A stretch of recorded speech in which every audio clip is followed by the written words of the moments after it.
Hi, സുഖല്ലേ? സന്നാട്ട റായ്ത്ത ഇഷ്ടമാണോ? ഇങ്ങനെ ഉണ്ടാക്കാറുണ്ടോ? കമൻറ്റ് ചെയ്യൂട്ടുള്ളൂ. സാധാരണ ബൂത്തി റായ്ത്തേന്ന് കുറച്ച് ഡിഫറെൻ്റാണിത്, നല്ല ടേസ്റ്റിയാണ്. അപ്പോൾ നോക്കിയാലോ, ഇന്ന് ഞാനൊരു സൂത്രപ്പണിയോട് കൂടി കാണിച്ചു തരാട്ടുള്ളൂ. വീഡിയോയിൽ ഇവിടെ ഉള്ളവർ ഡൈജഷനൊക്കെ ഉപയോഗിക്കുന്ന ഒരു സാധനമുണ്ട്, ഞാൻ കാണിച്ചു തരാട്ടുള്ളൂ. നമ്മുടെ നാട്ടിൽ ചെയ്യുമെന്ന് എനിക്കറിയില്ല. അപ്പോൾ വരൂ. അപ്പോൾ അതിന് വേണ്ടി ഞാനൊരു കപ്പ് തൈരെടുത്തു. ഏത് കപ്പിലാണോ തൈരെടുക്കണം ആ ഒരു കപ്പ് തന്നെ വെള്ളവും, കട്ട തൈരായിരുന്നു. അപ്പം അത് ഈ റായത്ത കുറച്ച് വാട്ടറി ആയിട്ടാണ് ഉണ്ടാവുക. നമ്മുടെ സാധാരണ ബൂന്തി റായത്തേന്ന് കുറച്ച് വെള്ളം പോലെ ഉണ്ടാവുക കേട്ടോ. അത് ഫ്രിഡ്ജിൽ ഉണ്ടാക്കി വെച്ച പുറത്തൊക്കെ പോയിട്ട് വരുമ്പോൾ ചൂടത്ത് കുടിക്കാൻ നല്ല ടേസ്റ്റിയാണ്, നല്ല സുഖമാണ്. അപ്പോൾ ഇതുപോലെ കുറച്ച് വെള്ളം പോലെ ഉണ്ടാക്കിയെടുത്തോളൂ കേട്ടോ. ഒരുപാട് വെള്ളമല്ല, എന്നാലും കുറച്ച് ഇങ്ങനെ വാട്ടറി ആയിട്ട് ഉണ്ടാക്കണം. അപ്പോൾ ഞാൻ പറഞ്ഞ ആ സൂത്രം എന്താണെന്ന് പറയുമോ? ഇതെന്താണെന്നറിയോ? വേപ്പിൻ്റെ പഴമാണ് കേട്ടോ. ഇത് ഇവിടെ ഉള്ളവർ 1-2 ഇത് കിട്ടുന്ന സമയത്ത് കഴിക്കും. ഇത് ഡൈജഷനൊക്കെ നല്ലതാണെന്നാണ് പറയണത്.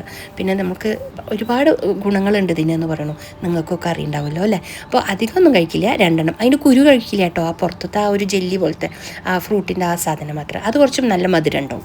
അപ്പോൾ ഇത് കഴിക്കാൻ നല്ലതാണ്, കഴിച്ചോളൂ കേട്ടോ. നമ്മുടെ നാട്ടിൽ ഇത് കഴിക്കുമെന്നൊന്നും എനിക്കറിയില്ല, അപ്പോൾ ഇതിനെപ്പറ്റി അറിയണവർ പറഞ്ഞു തരൂ. അപ്പോൾ ഇത് നോക്കൂ, നമ്മുടെ ആ തൈരിലേക്ക് ഞാൻ 1 സ്പൂൺ പഞ്ചസാര ഇട്ട് കൊടുത്തു.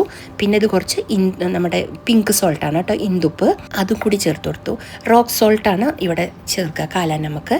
ഞാനപ്പോൾ പിങ്ക് സോൾട്ടാണ് ഇട്ടിരിക്കുന്നത്. പിന്നെ സാധാരണ ഉപ്പും കുറച്ചിട്ട് കൊടുത്തുട്ടുള്ളൂ. ഇനി കുറച്ച് മുളക് പൊടി. ഇത് ചൂടത്ത് കഴിക്കുന്ന ഡിഷാണ്, അതുകൊണ്ട് മുളക് പൊടി വാരി വതറി ഇടരുത്. കുറച്ച് മുളക് പൊടി ഇട്ടാൽ മതി, എരിവില്ലാത്ത മുളക് പൊടിയാണ് കേട്ടോ.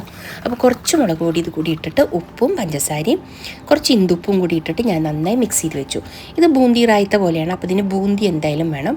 അപ്പോൾ പിന്നെ ബൂന്തി എടുത്ത് വെച്ചിട്ടുണ്ട്. പിന്നെ കുറച്ച് നമ്മളുടെ മല്ലിയില കേട്ടോ, അതും പിന്നെ കുറച്ച് ജീരകം. അപ്പോൾ ഈ ജീരകം ഒന്നും ഇങ്ങനെ വാരി വതറിയൊന്നും ഇല്ല, ഇതിനൊരു സൂത്രപ്പണിയുണ്ട്. അതിന് വേണ്ടിയിട്ട് നമുക്ക് വേണ്ടത് ഒരു മണ്ണിൻ്റെ വിളക്കാണ് കേട്ടോ. ഇതുപോലത്തെ മണ്ണിൻ്റെ എന്തെങ്കിലും ഒരു ചെറിയ പാത്രം വേണം. ഇനി അതിനെ നമ്മുടെ ഗ്യാസിൽ വെച്ചിട്ട് ചൂടാവുമ്പോൾ ഇതിൽ നമ്മൾ എണ്ണ ഒഴിക്കണം. എണ്ണ കുറച്ച് ഉപയോഗിച്ചാൽ മതി, 1/2 സ്പൂൺ എണ്ണ കേട്ടോ. ഇതൊരു സ്പൂൺ, ചെറിയൊരു സ്പൂൺ എണ്ണ ഉണ്ട്. കാണുമ്പോൾ കുറേ ഉള്ള പോലെ തോന്നും, കുറച്ചേ ഉള്ളൂ കേട്ടോ.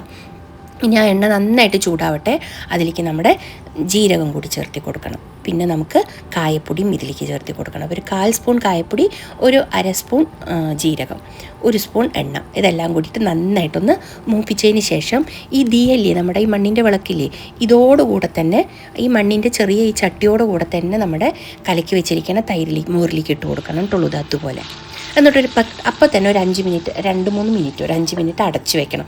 ആ സ്മോക്കി സ്മെല്ല് മുഴുവൻ അതിലേക്ക് കിട്ടണം. അതാണ് ഈ സന്നാട്ട റായ്ത്തയുടെ സ്പെഷ്യൽ കേട്ടോ. ഇത് ചെയ്യുമ്പോൾ ഈ റായ്ത്തയുടെ ഇതിൻ്റെ ടേസ്റ്റ് നെക്സ്റ്റ് ലെവലിലേക്ക് വരും, അത്രയും രസമാണ്. ഒന്ന് എന്തായാലും ട്രൈ ചെയ്ത് നോക്കൂ. ചെയ്യാറുള്ളവർ എന്തായാലും കമൻറ്റ് ചെയ്യൂ കേട്ടോ. ലൈക്ക് ചെയ്യാനും ഷെയർ ചെയ്യാനും സബ്സ്ക്രൈബ് ചെയ്യാനൊന്നും മറക്കരുതേ. ഹൈപ്പും തരണം എനിക്ക്. അപ്പോൾ നോക്കൂ, ഇത് നന്നായിട്ട് ഇനി 5 മിനിറ്റിന് ശേഷം തുറന്നു ആ മൺചട്ടി നമ്മളെടുത്ത് മാറ്റി വെച്ചുള്ളൂ. ഇനി നമുക്കിതിലേക്ക് നമ്മളുടെ മല്ലിയില ഇനി നന്നായി ഒന്ന് ഇളക്കിയതിന് ശേഷം നമുക്ക് ബൂന്തി ചേർത്തി കൊടുക്കാം. ബൂന്തി ഈ പകുതി ചേർത്തിയാൽ മതി, ബാക്കി പകുതി നമ്മൾ എപ്പോഴാണോ കഴിക്കുന്നത് അപ്പോഴാണ് കേട്ടോ ചേർക്കുക. ഇപ്പം തന്നെ കഴിക്കുകയാണെങ്കിൽ ഓക്കെ, അതല്ലെങ്കിൽ നമ്മളിതിനെ ഫ്രിഡ്ജിൽ കൊണ്ട് തണുപ്പിക്കാൻ വെക്കണം.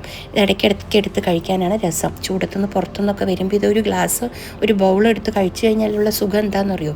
ട്രൈ ചെയ്ത് നോക്കുക, അപ്പോഴേ അറിയുള്ളൂ. അപ്പോൾ ഇത് നന്നായിട്ട് ഒന്ന് ഗാർണിഷ് ചെയ്തിട്ട് ഞാൻ വെക്കുന്നുണ്ട്. ഒരു ബൗളിൽ കൂടി ഞാൻ കാണിച്ചു തരാറുള്ളൂ ഇത് എന്താ ചെയ്യുക ശരിക്കും. ഇതൊന്ന് ഇളക്കി നമ്മൾ ഫ്രിഡ്ജിൽ വെക്കും. ഇനി നമ്മൾ കഴിക്കാൻ വേണ്ടി എടുക്കുന്ന സമയത്ത് ആ ബൗളിൽ അപ്പം നമ്മൾ കുറച്ച് ബൂന്തിയും ഇതുപോലെ മല്ലിയിലയും കുറച്ച് മുളക് പൊടിയൊക്കെ അപ്പോഴും ഇട്ടിട്ട് കഴിക്കും. എന്താണെന്ന് പറയുക, ക്രിസ്പി ആയിട്ട് ആ ബൂന്തി കിട്ടുമ്പോഴാണ് നല്ല ടേസ്റ്റ് ആയിട്ടുള്ളൂ. അപ്പോൾ ഇതതുപോലെ ചെറിയ ഗ്ലാസ്സിലൊക്കെ കുട്ടികൾക്ക് കൊടുക്കും. മുളക് പൊടി കുറച്ചിട്ടോളൂ കേട്ടോ. ചാറ്റ് മസാല ഇഷ്ടമുള്ളവർക്ക് അതും ഇടാം, നല്ല രസമാണ്. സന്നാട്ട എന്ന് പറഞ്ഞാൽ നിശബ്ദത, എന്ന് പറഞ്ഞാൽ സൈലൻറ്റ്.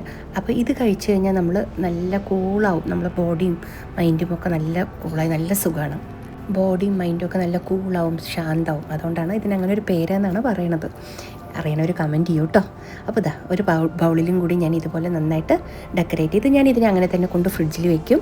നമുക്ക് നല്ല ആവശ്യമുള്ള സമയത്ത് ചോറിൻ്റെ കൂടെ, പൂരിയുടെ കൂടെ, എന്തിൻ്റെ കൂടെ കഴിക്കാം, വെറുതെ കഴിക്കാനൊക്കെ നല്ല ടേസ്റ്റിയാണ്. അപ്പോൾ നമുക്ക് നല്ല വീഡിയോ ആയിട്ട് വീണ്ടും കാണാം. നിങ്ങൾക്കൊക്കെ ഇഷ്ടമായി എന്ന് വിചാരിക്കുന്നു. അപ്പോൾ ഓക്കെ, ബൈ.